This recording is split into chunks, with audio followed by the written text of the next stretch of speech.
আপনারা জানেন তাকে মাস্টারমাইন্ড বলার কারণটি হচ্ছে সেই শাহিনী অর্থাৎ আখতারুজ্জামান শাহিনী পরিকল্পনা করেছে এর আগে কয়েকবার তার ঢাকার বাসায় যে মানে এমপি আনুর আজিমকে হত্যা করার পরিকল্পনা করেছেন। এর আগেও একবার তিনি তাদের এই টিম নিয়ে তিনি মানে কলকাতার মাটিতে গিয়েছেন, সে সময় তারা পারে নাই। দ্বিতীয়ত হলো এবং 30শে যে এপ্রিল ঢাকা থেকে কলকাতা যায়, সেখানে তারা আখতারুজ্জামান শাহিনীর নামে কিন্তু বাসাটা ভাড়া করে। সে ভাড়াটিয়া বাসায় কিন্তু গিয়ে প্রথম মানে বিমান যুগে শিমুল ভুইয়া ওরফে আমানুল্লাহ এবং শাহিনের বান্ধবী সেলাস্তি রহমান এবং শাহিন কিন্তু এক যুগে তারা কিন্তু কলকাতার সঞ্জীবা গার্ডেনে গিয়ে তারা অবস্থান করে।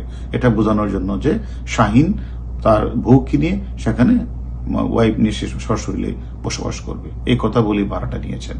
তারপরে সেখানে ওইখানে যাওয়ার আগেই উনি তার পিএস সিয়ামকে দিয়ে এদিকে ফয়সাল সাজি এবং মুস্তাফিজের যা পাসপোর্ট ভিসা করে দেওয়া, তাদেরকে মিথ্যা তথ্য দিয়ে যার জিএস ফুডের যে আখতারুজ্জামান শাহিনের অফিসের কাউকে মানে ম্যানেজার, কাউকে ইঞ্জিনিয়ার বানিয়ে সেখানে তাকে কাউকে কিডনি রোগী, কাউকে মানে হৃদরোগে রোগী বানিয়ে তারপরে বিভিন্ন কাগজপত্র ব্যাংক স্টেটমেন্ট তৈরি করে তাদেরকে ভিসা পাওয়ার ব্যবস্থা করেছেন শাহিনী।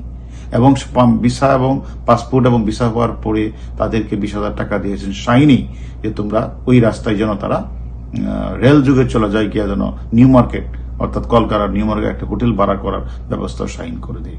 এবং পরবর্তী পর্যায়ে এই দিক দিয়ে আবার সিয়ামকেও সে মানে নেপালে নিয়ে যায়, নেপাল থেকে বিহার দিয়ে অবৈধ পথে তাকেও কলকাতা নিয়ে যায়, সেখানে এক বাসায় রাখে এবং সিয়ামকে দিয়ে আবার বোম্বে থেকে জিয়াদ হাওলাদারকে নিয়ে আসে।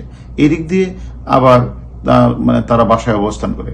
অর্থাৎ যত কিলার আছে সবগুলি কিলারকে কিন্তু মানে শাহিন বিভিন্ন মাধ্যমে তারা কলকাতায় একত্রিত করে। পাশাপাশি তাকে মারার সঞ্জীবা গার্ডেনে তাকে মারার পরে এই যে দেহ থেকে মাংসপেশিগুলি বিচ্ছিন্ন করা, এই বিচ্ছিন্ন করে এগুলি ফেলে দেওয়ার জন্য সে কোথায় ফেলে দেবে সেটা সিয়ামকে নিয়ে কিন্তু শাহিন রেখি করে আসছে। পাশাপাশি এখানে মানে যে ক্লোফ্রম, এই ক্লোফ্রমটা কিন্তু শাহিনই কিনে দিয়েছে ফয়সালকে দেওয়ার জন্য, অর্থাৎ তাকে যেন অজ্ঞান করা যায়। যত যন্ত্রপাতি সবই কিন্তু শাহিন কিনে দিয়েছে। সবকিছু মিলে এছাড়া আমরা মনে করি যে শিমুল ভুইয়া সেলাস্তি যেন আবার চলে যেতে পারে বাংলাদেশে, সে টিকিট করে দিয়েছেন শাহিন। পাশাপাশি আবার সর্বশেষ ফয়সাল এবং মুস্তাফিজ যেন বাংলাদেশে ফিরে যায়, ফয়সালের সাথে কথা বলে বা তার যে বাসাটা যেন ভালোভাবে পরিষ্কার রাখা হয়, সেখানে কোথাও যেন চুল এবং রক্তের দাগ লেগে না থাকে, যাতে এই জন্য পাউডার দিয়ে যেন পরিষ্কার করে তারাও যে বাংলাদেশে যায় সেই টিকিটটাও কিন্তু শাহিন আখতারুজ্জামান শাহিন করে দেয়। অর্থাৎ এই দিক দিয়ে সিয়ামের খরচ, সিয়ামকে আপার নেপাল ফিরিয়ে নেওয়া এবং পাশাপাশি মানে শিমুল ভুইয়াকে এবং সিলাসিয়ামকে বাংলাদেশে ফিরিয়ে নেওয়া এবং ফয়সাল মুস্তাফিজকে সর্বশেষ টিকিট দিয়ে বাংলাদেশে ফিরিয়ে নেওয়া, সমস্ত কাজগুলি কিন্তু মানে করেছেন হলো শাহিন।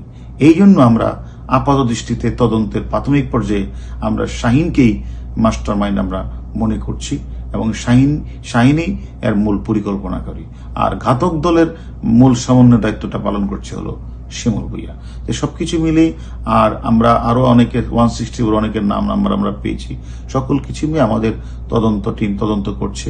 আমরা মনে করি আমরা যেহেতু হত্যাকাণ্ডটি সংঘটিত হয়েছে অবশ্যই তো মোটিভ আছে, মানে এই মুহূর্তে আসলে কে কোন মোটিভ নিয়ে কাজটি করেছে এগুলি তদন্তের শেষ পর্যায়ে বলা যাবে। এখন আমরা আরো যারা এই হত্যাকাণ্ড শিশুদের প্রত্যেককে আমরা আইনের আওতায় আনার চেষ্টা করছি এবং আমি মনে করি যারাই মানে হত্যাকাণ্ডের অংশ তাদের সবাইকে আমরা গ্রেপ্তার করেছি। এখন যারা অর্থদাতা, যারা মূল পরিকল্পনাকারী অর্থাৎ মাস্টারমাইন্ড, সকলকে আমরা গ্রেপ্তারের জন্য আমাদের জোর প্রচেষ্টা অব্যাহত আছে।